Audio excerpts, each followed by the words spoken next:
nun hlui don kirin o kati tim maya isu karing lo asin itiam bia thu min lan zong te kha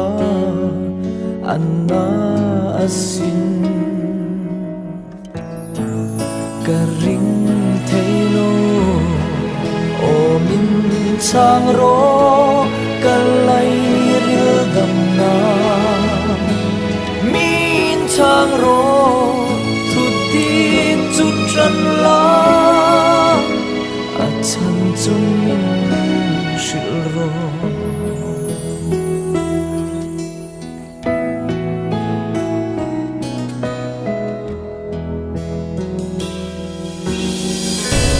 đăng căn ngái lâu chỉ là xin lên ruột để bồn min lom quy trình khá căn cả rạm má ngày na đến ôm na sụt lệ dur ya cả rinh lâu chê ô min sang ro kalai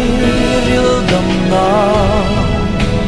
min sang ro thu ti chu tran la at san chung min shil ro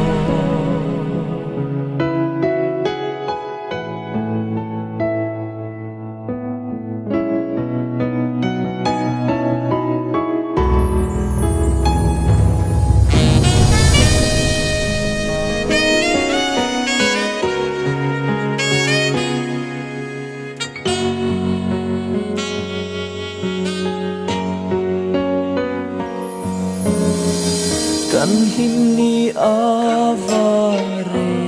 lo iton thar di ne chuan him ten lengin mangai na di le rin om nan le nang cheu mang tra mai le o min sang ro